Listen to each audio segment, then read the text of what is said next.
It's a new episode of the Kempire here on the Kempire Radio Network. And if you're watching this, you're watching this on the Kempire Radio YouTube channel. And every once in a while, I'm going to switch up the cameras depending on what I want to do and maybe switch up where I record this. But let's get into some hot topics. I have to talk about Juan Dixon. Sorry, Juan. We have to talk about some Real Housewives and reality TV news and some music news. Hey everyone, welcome back to the Kempire Radio Network. I'm your boy, the Kempire, and let's just jump on in. First off, Beyonce. So there's a rumor going around that Beyonce is collaborating with Spatial Labs to create this Renaissance film. Okay, I'm just saying that because it's the era of Renaissance. As you know, people have been waiting on Act 2 and Act 3. I'm waiting, but I'm patient. I'm not like, okay, Beyonce, where is it? I'm excited for it. Well, according to multiple reports, she's collabing with Spatial Labs for this virtual reality experience. And if you remember, on the Kempire Daily YouTube channel, I did a report before Renaissance even dropped that we were going to get this more interactive experience. In my head, I'm thinking, oh, we're going to get intimate performance. Nope. It's going to be intimate, but it's going to be the intimate level of virtual reality in 2022. And look, I get it. It makes more sense. And I love the fact, and look, I'm not a Beyonce stan. I'm not a stan for anybody. Me and Beyonce are the same age. I can't stand her. I love her. I think she's very talented. But I remember when Beyonce debuted. So it's sort of like, okay, we're peers. You'll see my face when I say all of these things, guys, on the Kempire Radio YouTube channel when we upload the visual version. But Beyonce has continued, because I remember when Beyonce first came out, and I loved her, but I also was like, okay, if Beyonce is going to be on the level of a Michael Jackson, I need her to start innovating. And slowly but surely, she started doing that. And one of the tweets where they were talking about, not the tweets, a report, where they were talking about Beyonce, she really started doing this whole visual aspect during the B-Day project when we got a video for every single song. And then we got the visual album. We had never heard of a visual album. Then she dropped a Lemonade, a big surprise album. But here's my gripe. My gripe is with the industry. My gripe is with all of you artists, singers, songwriters, just artists, entertainers. Beyonce has raised the game. I thought after Lemonade that everybody and their mama would raise their game. And not a lot of people have. And I have to say, for the great majority, no one really has. And I'm not saying everyone needs to do that. Some people are just great artists that just want to play their songs and sing their songs. And I respect that. But some of you want to be a Beyonce, and first of all, you don't conduct yourself like Beyonce on social media. You don't conduct yourself or innovate what you do. So you can't be Beyonce. Not to say that you want to be Beyonce, but Beyonce learned from the greats too. But then she took it to a whole other level. To me, Beyonce is on her Michael Jackson-ish at this point. She is just every time raising the bar for herself. She's not thinking about anybody else. I remember Oprah said this a long time ago, and this is something that I always have to remind myself because the industry that I work in, just life in general, people, especially when they start seeing you do very well, feel like you're competing with them. One of the best things that I ever heard from Oprah was that she used to tell her producers at the Oprah Winfrey Show, let's not pay attention to what Phil Donahue's doing or this talk show is doing. Because she said, we saw so many different talk shows come and go over the years and they still were here. She said, no, keep your eyes focused on the prize, whatever that prize is. And don't pay attention to the chatter. Don't pay attention to everyone that is coming up or behind you, because it takes away from your focus. It takes away from you propelling yourself to that next step, to that next level of greatness. So I've always remembered that, and I believe that's what Beyonce does. She's not competing with any of these girls. At this point, no one can compete. I mean, I don't care what anyone says. People like to dog Beyonce and her vocals, which I'm always shocked about. And I'm like, have you heard Beyonce sing? I know in recent years, Beyonce has been doing that little sing rap thing, but homegirl is a powerhouse vocalist. Where we don't have a lot of powerhouse vocalists left on that level, she is a powerhouse vocalist, and you see a lot of that on Renaissance. Y'all gonna think I'm a part of the Beehive, but I'm really not. I respect the work ethic, and I respect her upping her game every single time. With Renaissance, I was like, okay, Beyonce, the music is great. I love where you went. But I'm like, you did a lot more with Lemonade. What are you doing with this project? Well, as you know, Act 2 and Act 3 are supposed to be coming. We don't know what that is. People assume it's going to be visuals. But apparently, according to these insiders, people that have seen what Beyonce's doing, one tweet, I forgot what exactly he said, but he says, once I saw what Beyonce was doing with VR, virtual reality, the industry will never be the same. What? Really? I probably should play this. And I didn't think about this area. As you know, some of these big tech giants have been working on AI and virtual reality, and that was supposed to be the next level. So it's very interesting to see Beyonce working with these companies to bring this. And it's not the first time that she worked with Spatial Labs. She did it before with Ivy Park. All right, as you know, straight shooter. I was watching TikTok, and this TikTok video showed up, and it talked about how Beyonce has dominated and conquered so many areas of entertainment in this industry. One area that she has not really been able to propel herself at the same level is the clothing market. I know what you're thinking, but Ivy Park sells out all the time. But this video was talking about how Ivy Park, the social media aspect of it, continues to decline. And she's not doing that well in that industry. So I'm sure that is the next focus. I think once Beyonce's done with this project, I think her next focus will be on doing what Rihanna has been able to do. Rihanna has been able to really catapult Fenty Beauty, catapult Savage Fenty. However, you may recall Rihanna, the actual fashion house, when they announced that, I was like, this is other level. Rihanna is launching her own high fashion house. Well, unfortunately, they put a pause on it. They never said it was done, because they're not going to be done with Rihanna. They see the potential of what she brings in this market. So Fenty is on pause, like Dorinda. So I always saw that for House of Darion, but that didn't happen. So I think that's something that Beyonce wants to do, but she hasn't been able to really do on that level. But people still love Ivy Park. They love it, but it's not doing as well as people think that it's doing, according to this report. Okay. Speaking of Rihanna, as you know, Rihanna is going to be the headliner for the Super Bowl, but in a recent interview on the red carpet for Savage Fenty, Rihanna did say that the Super Bowl is one thing, new music is another.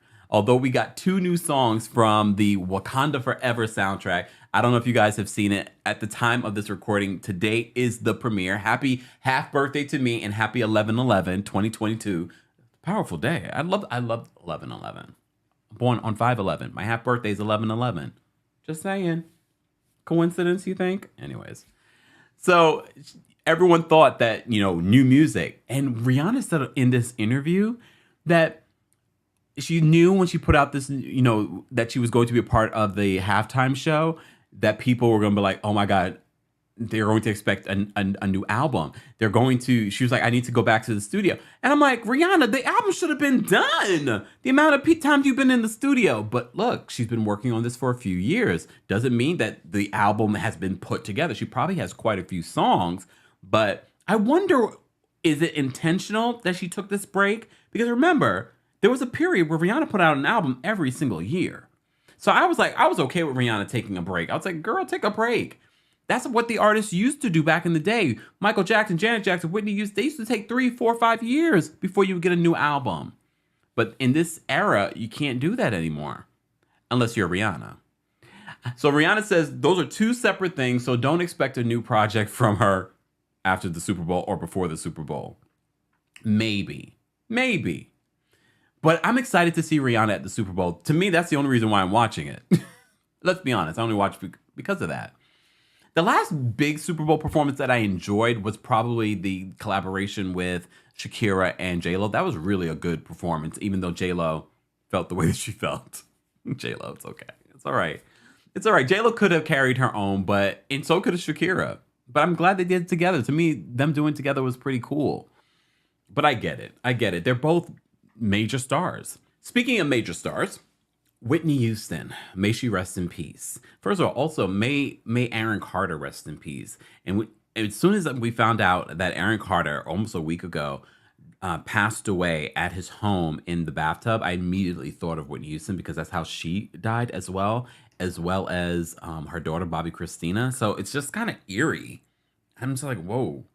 But one of the things when I used to swipe through TikTok, and I love swiping through like the different lives that are going on because you randomly find talented singers, just really talented or funny people. I've really discovered and made friends with people I just was like swiping through. So Aaron Carter was one of those people, and every once in I didn't make friends with him, but I would swipe through and I would just watch. And a lot of times he wasn't saying a lot; he was just playing music or playing an instrument. But you could see the sadness that existed there. You could see the troubled spirit that he had during that time. So I wasn't surprised at the news, but at the same time, I was surprised. Nick Carter has released a statement. You know, a lot of people are remembering him. Just very, very sad situation. But with all that being said, when I was swiping through one time, he was playing some new music. And I was like, wow, this is incredible. This actually sounds really, really good. And I was never like an Aaron Carter stan. I remember Aaron Carter, but I wasn't a stan for Aaron Carter. I couldn't even tell you a song off the top of my head. But what he was playing, I was like, wait a minute, Aaron, this sounds good. No word on whether or not we will hear that music. I know he was working on several different projects. But Whitney Houston. So Pat Houston, who has been, criticized for just dropping the bag when it comes to Whitney Houston's legacy. It feels like she was just always doing whatever she could do to make money. The hologram, the Lifetime movie, this and that, and blah, blah, blah. So a lot of people have been very critical of Pat Houston. Well, very much like in the vein of so many major artists, I think even Bob Dylan sold off their catalog. Tina Turner sold off the catalog. Future, I believe, is working on selling off his catalog. Lil Wayne. A lot of these artists are selling off their catalogs to these companies that can really manage their catalogs, manage their likeness, manage all of what comes with that. So that's what that is. I know some people are like, why are these people selling off their catalogs? Because it's a lot to manage. And you might not have the expertise to manage something like that. And I don't know if they sell it off and then it's done. I think they might be done because a lot of them are getting big paydays for this. I don't know if I would do that, to be honest, me personally. But I don't have the Whitney Houston catalog. So according to this new report, according to Primary Wave, they are the ones who bought the catalog from Pat Houston. Pat Houston says that, she wanted to sell this off so that they could preserve Whitney's legacy, to remove the negativity that was surrounded around it. Okay. To me, it makes business sense for her to do that, and maybe Primary Wave will make better decisions when it comes to Whitney Houston's legacy. And I've already can see that when it comes to this new movie. I know you're thinking, we are done with the Whitney Houston movies. No, this is the way it should have started. With this particular movie, I Want to Dance with Somebody. They're not paying me, but they should. No, but it looks so good. It looks good, and it's from the writer of Bohemian Rhapsody. If you saw that, that was really good too.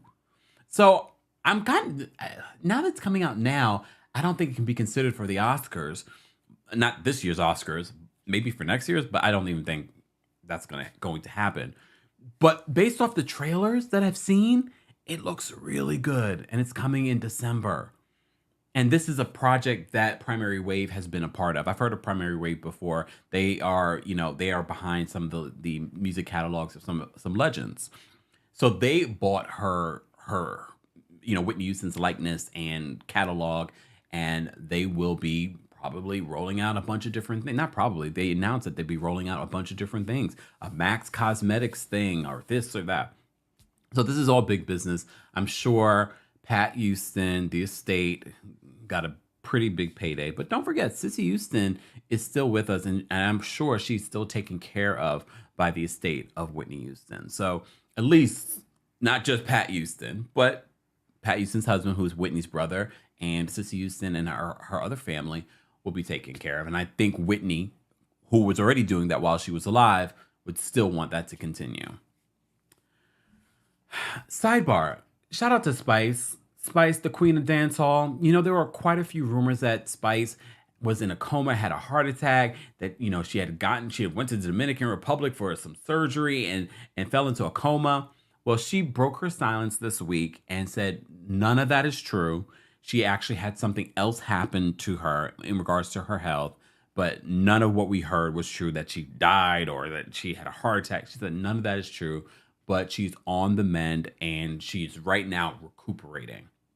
So who knows? I'm just happy she's okay and she's not in a coma. So sometimes when I'm planning what I want to talk about for the podcast, I'm like, oh, what do I want to talk about this week? And as you know, the podcast, it has varied. It's a place where we're able to talk about some of the things that we don't talk about anywhere else. But also, it also is the same place where we're able to talk about some of the things that we were talking about, but then I have different thoughts days later, weeks later. We will get into some more hot topics, but a sidebar. I love a good sidebar. The holidays are right around the corner. I am the king of Christmas, self-proclaimed king of Christmas. So I'm already preparing. I will be probably tonight putting up my first tree, one of many. This is probably like my 6th tree. I have some small ones and I have a big one. And then this one's pretty big too, this new one. I love Christmas. It's the time of the year, but I grew up a Jehovah's Witness, so I never celebrated as a kid. I never got gifts like that, only from like extended relatives and things like that. So I love holidays. I love giving back during the holidays as well. But as you know, Thanksgiving comes first. So I'm looking forward to eating, traveling and eating. So I will be away that week. So just a heads up, I probably will have a podcast episode out before then. But just a heads up, I need to take the time. I've been talking about, my health and making time for my health. I met with my nutritionist. I met with, I joined a new gym. Because I was like, you know what? I was trying the working out at home situation. It wasn't working for me. You have to know yourself. Know thyself. You got to know if it's going to work for you. I was just talking about that during the Kempire Con podcast episode. I knew if I did not get a hotel nearby the Javits Center, I was not going to make it all those days for BravoCon. Know thyself. Working out at home, yes, I will still do it. I still have my Peloton. I'm going to still do it. However, if I really want to take my exercise to the next level, like I'm literally sore right now. I just went to the gym. Literally sore. So I'm prioritizing my health. Before the new year, because come the new year, all these new people are at the gym. So I'm prioritizing my health because I'm also getting older. So what I used to do when I was like 20 or early 30s, I could get away with.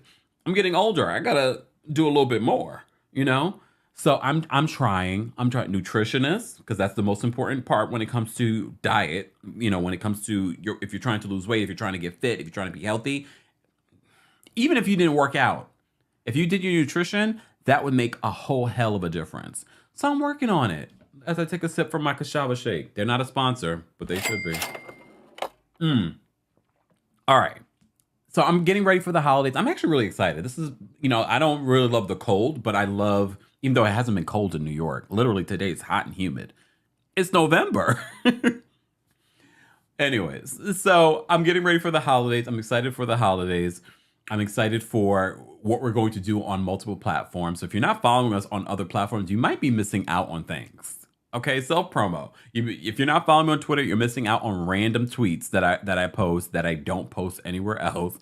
On TikTok, you're missing under a minute recaps, hot topics, and things like that. I will eventually post them on other platforms, but that's where it goes first. So follow me there. Everything's at the Kempire. Everything's at Kempire Daily, at Kempire Radio. Be sure to rate and review the podcast as well, because it does matter. All right?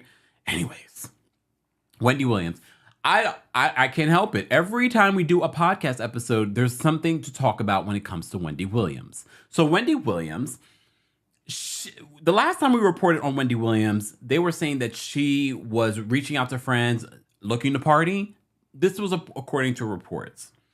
Well, now Lori Schiller, the woman that was she is the financial advisor at Wells Fargo over Wendy Williams' accounts. As you know, right now, Wendy Williams has a financial guardian that oversees her finances, and she's only given as much as she needs for her livelihood. Lori Schiller, though, did an interview for the very first time with the New York Post, And she revealed that she lives like a prisoner in her own home because of death threats. She says she has 24-hour armed security that's paid for by Wells Fargo. But in this interview, she also blasts Wells Fargo for not saying more publicly. She's saying that she's not the one that initiated this guardianship. This was Wells Fargo. And I know, I've seen your response. When we did a separate video on the Kempire Daily YouTube channel, a lot of you are saying, Wells Fargo should not be doing this. Wells Fargo should not be doing this. But based on what we've seen in the last few months with Wendy Williams, we already know Wendy Williams is not right now capable of managing her money. Based off what we've seen. And she's dealing with addiction. According to her ex-husband, according to the Hollywood Reporter expose where they talked to some of her past executive producers of the Wendy Williams show. So she's dealing with a lot. So according to Lori Schiller and Wells Fargo, they believe that she was under undue influence of people around her. And based on what we've seen recently, we can believe that. So as a bank, and I know we can be very critical of Wells Fargo, and we will be, it seems in this particular situation, they were doing the right thing. Because we have to remember, Wendy Williams, in that bank alone, I don't know if she has other accounts. I don't think so, because the way that she was fighting for this particular account says to me that she didn't have her money in other places. Which, sidebar, although I do think Wells Fargo is doing what they're supposed to be doing with the Wendy Williams situation, this is why you shouldn't keep all of your money in one bank either. Because God forbid something does happen with another bank. Just saying. Kanye, you're supposed to get your money out of JP Morgan by this month. What's going on with that? We're not going to even talk about Kanye. I'm done with Kanye. I put him on pause, like Dorinda. Sidebar. So Dorinda, a lot of sidebars. Dorinda, apparently, along with Jill Zarin, Kelly Ben-Simone, Countess Luann, and Sonia Morgan are going to be coming to the Real Housewives of New York Legacy show, according to this new report that came out today. A lot of people are saying without Bethany, without Ramona, then what do you really have a show? I mean, I'll give it a shot. I'm gonna watch Luann and Sonia's show, their little other show. I'm gonna watch that. I'm gonna give it a shot. Kelly for me was never that girl. I'm surprised that people even want her back. She was just always just weird to me. I mean, even before Scary Island. Also, another sidebar. Bethany has a new podcast called Rewise, where she's interviewing and talking about, talking with other people about episodes and spilling tea about, she's doing a podcast like so many people have done podcasts where they're rewatching old Housewives episodes and reacting to them. But Bethany, as you know, has some behind the scenes tea, and she's dropping all of that. And people have been critical. Countess Luann has been critical of her doing that. Countess Luann, of all people, you should never say a hot damn dog word about Bethany Frankel, because when you were at your lowest, Bethany was there by your side. The one person that you would never think was there by your side was Bethany. So I would never say anything. Even if you felt that way, I'd be like, you know what? Good for her. She was there for me during a dark time. I will always speak good of Bethany Frankel. But it's Countess Luann. It's Countess Luann. So I already know that Bethany was not going to be on this legacy show. And I already knew Ramona had already confirmed when she was on Carlos King that she was not going to be a part of it. And it's probably because they wanted to distance themselves from Ramona because of the investigations. And she was recently exposed by Ebony for what those investigations were about. Apparently, she says some very racist things. She says that they weren't corroborated. But Ebony says, well, 2 of the investigations corroborated the information. So Bravo has been distancing themselves from Ramona. I think they initially really thought that maybe with some time people would forget, but people have not forgotten. But there are a sector of people that really are like, well, legacy without Ramona is just not a legacy. But here's the thing, too. The big problem, I know a lot of people accuse, what's her name? Leah and Ebony for ruining Roni. But I don't think that was it. Now we're going to get Roni again, Legacy, and it's going to be all mostly single women. And it's not really the Real Housewives of New York anymore. It changed. It evolved. So I don't think it was just Ebony and Leah that were a part of what went wrong with season 13. I think it was people were kind of tired of the cast that we had. And those ladies had been there almost since the beginning, the good majority. Luann, Ramona, Sonia was there, in season 3? So, I don't know. I will definitely give it a watch. I'm definitely interested. Speaking of reality TV, I've been watching Dubai Bling. Y'all told me, Kempire, have you seen Dubai Bling? The way that you guys made it seem, I was missing out on the best show in the world. And I appreciate it because sometimes it is. I don't think it was that with this show. Yes, I love seeing Ibrahim. He is a messy, messy, messy, messy one. Ibrahim. But they were also giving us the lifestyle that a lot of people were expecting to get from the Real Housewives of Dubai. But to be honest with you, I preferred the Real Housewives of Dubai than what we got with Dubai Bling. Yes, we got the lifestyle and we saw these fancy da-da-da-da. But a lot of that is very much like what people were assuming with the Real Housewives of Dubai. A lot of it is not necessarily what you think. I remember someone in the comment section when we were talking about Dubai Bling, she said there are a lot of millionaires that live on credit cards in Dubai, allegedly. But it was decent. That coffee scene in Dubai Bling, I was like, what in the hell? But I don't even care about the coffee scene. My thing is like, damn, Queen of Versace, who I love, Zaina, why are you in such a small office and you are the Queen of Versace and you are the boss there? I thought that was so strange to me. It still like sticks out in my head. Forget everything else.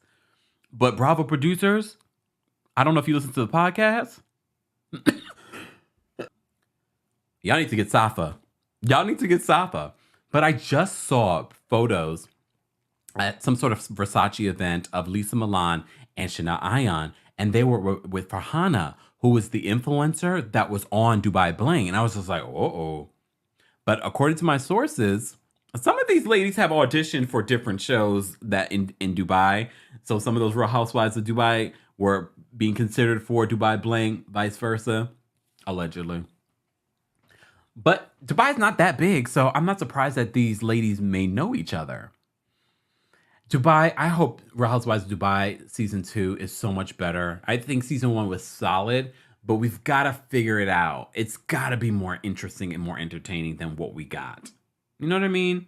If we didn't get Shania Ayan and those Ayanisms, I don't know what we would have done. Honestly, I don't know what we would have done. For me, that's why she was the breakout star. It was just like, wow, like we were not expecting. Then just like so many layers to her personality and to her trauma and just fun. And I don't know. But that's not the only show that I was watching on Netflix. I was watching Love is Blind season 3. So I'm not going to talk about all the other couples. Look, yes, you always feel one way at the beginning, and then you get to the end, you're like, oh, so that person wasn't the way that you thought that they were, Raven. But the big thing for me that stands out to me is how many people are rooting for Cole and feel so bad for Cole's white tears. Look, I'm going to say it's the podcast that will be eventually on YouTube. Because that's exactly what it is. And the way that they have vilified Zanab, here's the thing. I didn't like Zanab in the beginning. I felt like, oh, Zanab, here we go. Here we go with the passive aggressiveness. Here we go with the insecurity. All of those things, I thought, until she was pointing out all the things that he had been saying and doing that just didn't make the cut, that did not make it on air. And yes, they played that one scene, but even that one scene told me more. And this is why I always say perception is an interesting thing, because everyone perceived it differently. They're like, see, she mistook it. She misunderstood what he was saying in that moment. I did not. You can literally tell from her body language. She's holding her arm over her stomach. She literally says at the end, I can't remember her exact words, but she basically says what she wants to say, she can't say. And I believe that he was gaslighting her and manipulating the audience with those tears because he knew that people were going to have an adverse reaction to him. And I have to say, a lot of people are like, well, if the editors had it, they would have put it in. Oh, really? I need you to go through the history of reality TV. There are producers, if they like you, or if there's a specific story that they want to tell, they will edit all those things out. Editing does change the perception of a situation. And I'm not saying that Zanab is innocent. However, I definitely believe Zanab when she literally outlined everything that he said and did during the season that just didn't make it. And now, because of editing, everyone thinks that she's the villain. I don't think so. I don't think she's innocent, because no one's innocent in a relationship. Everyone plays a part. But I do believe that Cole is not as innocent as people want to make him out to be. And to me, it's so telling why people are defending him.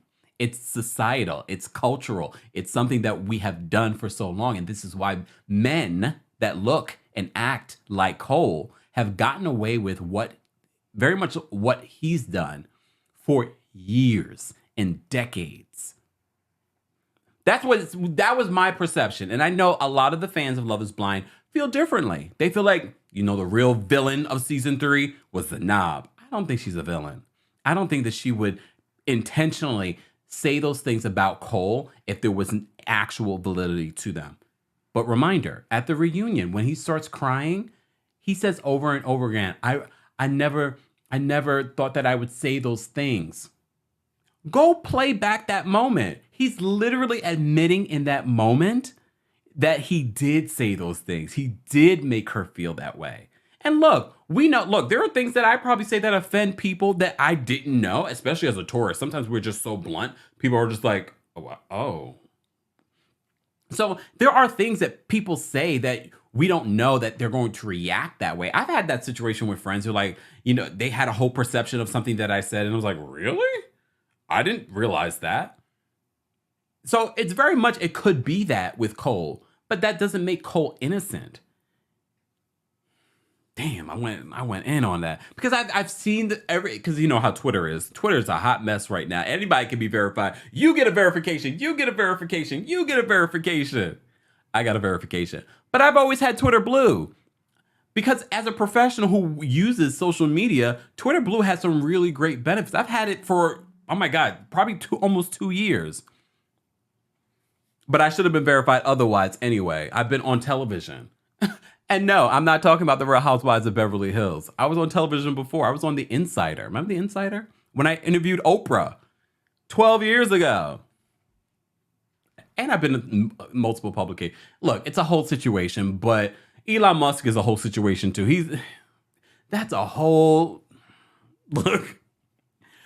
This is why I love the podcast, because we talk about everything and anything, okay? Sidebar. Oh, I know. You know what this episode is going to be called? Sidebar.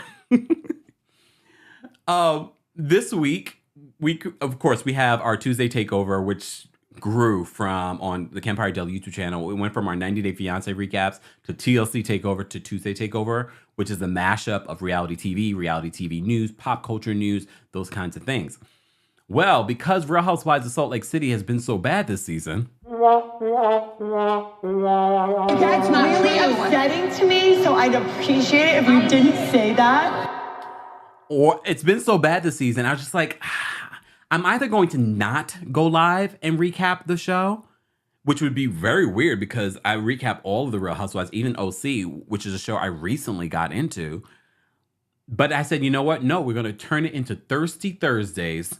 And now all we talk about on Thirsty Thursday, it's not pop culture news, it's reality TV recaps and reality TV news if it develops. So some of the shows that we covered Below Deck Adventure, which I'm not loving this. This is their first season. I'm not loving it. We talked about the Real Housewives of Salt Lake City. We talked about, of course, Love is Blind, season 3. We also talked about Dubai Bling.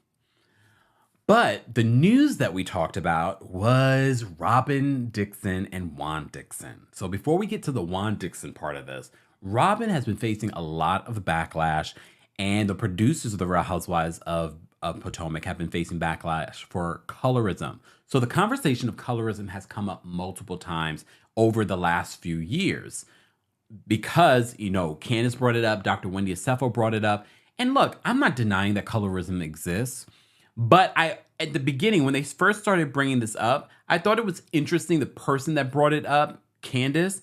And I was just like, well, you weren't saying this before. And I'm not saying that it didn't exist, but I was like, you weren't saying this before until Dr. Wendy brought it up. However, I agree with people that are calling the producers out this time for this season, because literally when Robyn was making a big deal to Dr. Wendy Asefo, sidebar, in a new interview, she said she's the meanest person on the show. And I was just like, really? On this show, on Potomac? And then all the conversation about colorism, now it's in my head and I'm thinking, are you just saying this? And she might be saying this, not even realizing that she has these blinders on. But she's the meanest. Dr. Wendy, unless Dr. Wendy is doing stuff that we're not seeing on camera, she's definitely not the meanest on this show. Okay? But when she denied stepping to Dr. Wendy at that twerk it party, whatever it was, and Charisse had to stop her, and she calls Charisse, and Charisse's like, no, that didn't happen. And they played it. I was like, okay, producers. But when Robyn was like, you know, you saying that I'm aggressive and that can hurt people's businesses. That was a perfect opportunity, though, for the producers to play all the times that Robyn was aggressive. When she was in Ashley's face in the early seasons, when she was in Monique's face in the early seasons. There even last season, there was this level of aggression from Robyn. I don't know where it's coming from. You all speculate that it's coming from because of the Juan Dixon situation that we're about to talk about. I don't know what it is.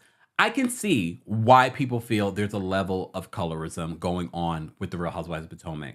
But let me warn you of something. If we're going to have a conversation of colorism, let's have an educated conversation of colorism. Let's be reminded that it's rooted in racism. Let's be reminded that it was encouraged, okay, by the slave masters to separate us as a people. And I can already see that's exactly what it's doing. So let's not allow this conversation of colorism to separate us even more. Okay? Because this separation is part of the reason why when Kanye says something anti-Black, nothing happens. But when he says something anti-Semitic, all the things happen because they are unified in understanding and supporting each other. Let's not allow this conversation. Yes, let's have the conversation of colorism, but let's not allow the conversation of colorism to separate us. Juan Dixon.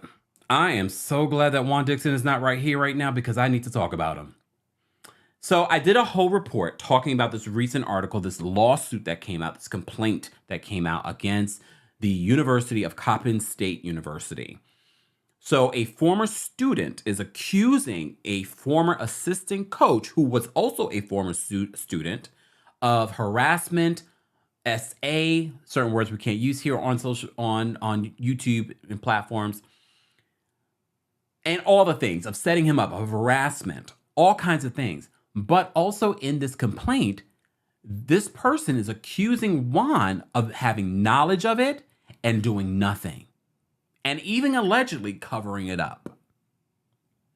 At one point in the complaint, they said that Juan told this student that this former assistant coach had mental health issues and he was aware of it. This is giving me, like after school specials situation or the throwback to what, high school and college where they protect their favorite athlete. That's the vibe that I'm getting. Do I think that has ended even in 2022? No.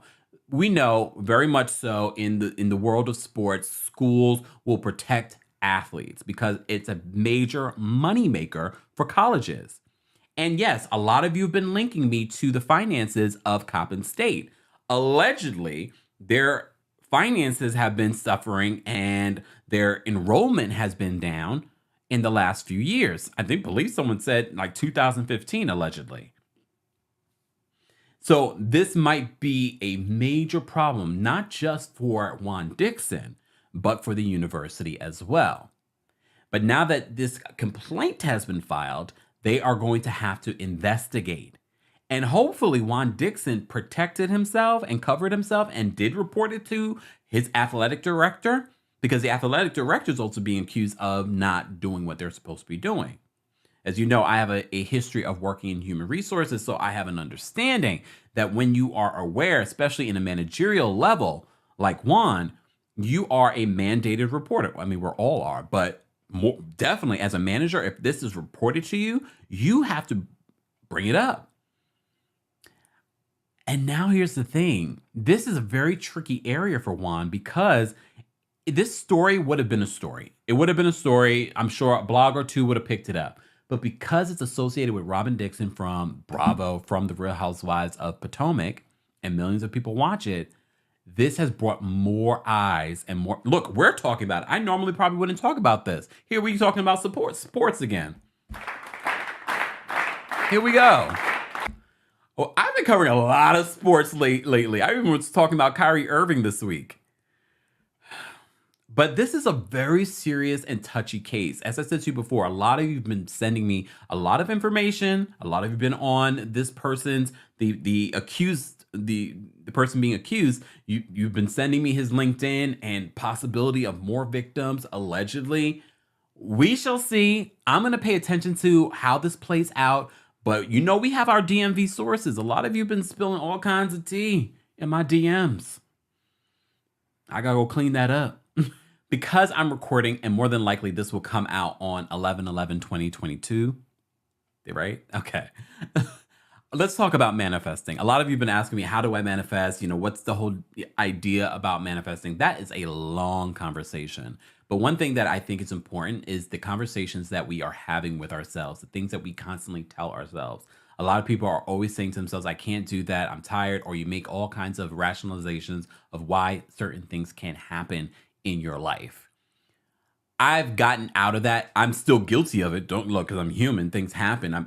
There's still things that I say to myself, and I'm like, always have to catch myself and like, no.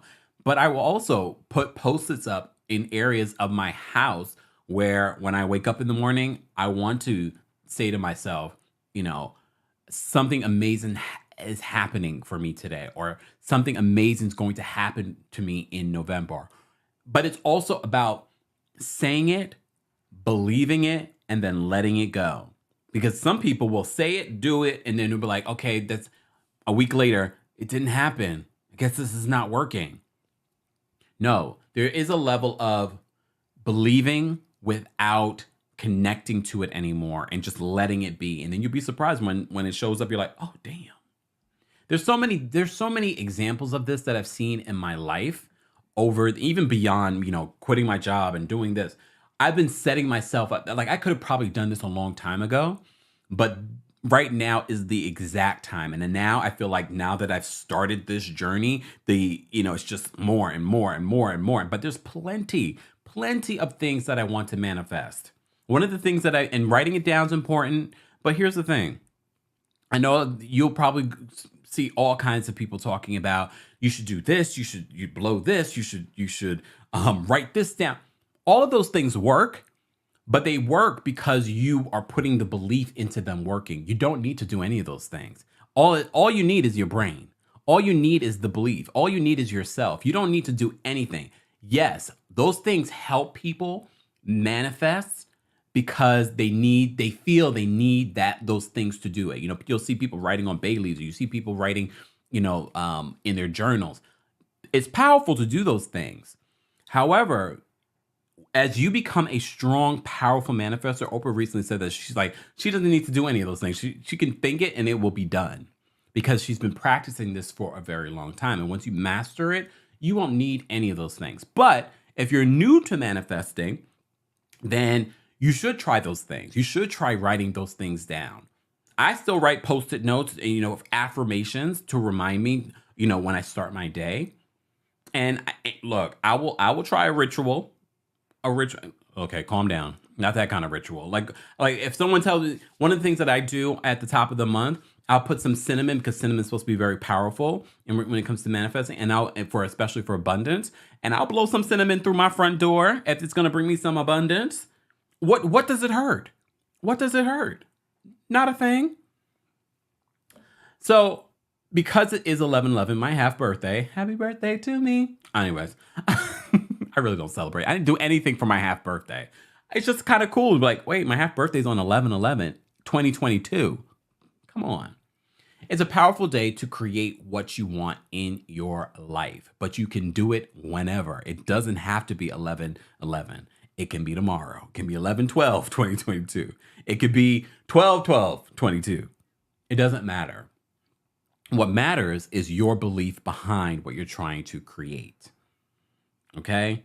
And you, as you are figuring out and becoming a master at manifesting, you figure out what works for you and your mindset, because everyone's mindset's different. Some people already, they've been developing this mindset for a very long time. So sometimes it makes it harder for them to manifest because they've been so negative or so rational for a very long time. They can't see past the impossible. Like, they make things impossible. Like, there's no way I can make that amount of money in this amount of time. Says who? Says who? It happens every day. There are examples of it every day. You can even ask the universe, show me examples of people that are doing the impossible. Like me. Look. Because some people do say that. Some people say, seeing what I've done in the last year, they're like, damn, how did you do that? It does take a level of bravery. But it also took years of me getting to this point. I've been doing this. Go check the Kempire Radio YouTube channel. I've been doing this for 15 years. And still trying to feel like, how can I make this like my full-time job? It took 15 years before I made it my full-time job. But now that I've started, you ain't seen nothing yet. So one of the things that I posted on Twitter today was that I want to, because I've been on a Puma kick. I love Puma. Puma, I don't know what you guys are doing, but whoever creates the athleisure, Sheree, you could have learned a thing or two. She could have learned a thing or two. The Puma athleisure stuff, I'm going to be all Puma'd out. Okay, they're not paying me, but they should. And they will. So I posted on Twitter today, I was like, Puma / Apple collab coming in the future. I'm manifesting that. I would love to do that. I would love to because you know what? Anyone that I promote or collaborate with, I actually use. And I love me some Puma. I love their athleisure. And recently I had a whole little shopping spree. I was like, I need some stuff. I was, certain things aren't fitting the way that they used to. But also, I'm not one to shop a lot either. So especially after the pandemic, I wasn't going out like that. So I was like, I don't really need anything. Especially I'm on YouTube. All I really need is a top, a lovely top. But now I'm going out, I'm doing things, the world's opened up, I'm traveling. So I was like, let me see. And I was like, damn, Puma has some really cute stuff. And then something in my brain was like, you know what? It would be fantastic to get a Puma deal. And it would be fantastic to be one of the first that does what I do to get something on that level. And, some people are like, oh, maybe people get real scared. Like, maybe I shouldn't share that because, people want to put their stank and their bad energy on it. No one can change your destiny. If you truly believe that that's what you can achieve, not one person can do anything to stop it from happening. Only you can. So I'm not even putting that into the universe. I'll look back at this video. Remember when he talked about the Puma and Apple collab? Here we go. Guys, I hope that this podcast and everything that we do on multiple platforms continues to inspire, continues to entertain. When you all send me messages of, you got me through the pandemic, you got me through the death of my mother, you're getting me through a work day, that I cannot tell you. I know it sounds corny, but I mean it from the bottom of my heart. It is so inspiring. It's so uplifting. It's so confirming that this is who I am and this is where I need to be. Glory. This was a long podcast episode, but it was necessary. I know you all have been waiting for a new podcast episode. As I said to you before, this is where it all began. This is where it will continue to be. But don't forget to follow us on all social media platforms. But more importantly, whatever platform you're listening to this podcast, look, I'm going to encourage you. Like, I'm not going to even just tell you to rate 5-star rating and let us know what you love about the podcast. Because it does matter. Look, Bethany just launched her second podcast. Guys, as always, thank you in advance. I will see you in the next podcast episode, the next video, or on Twitter. Thanks for watching.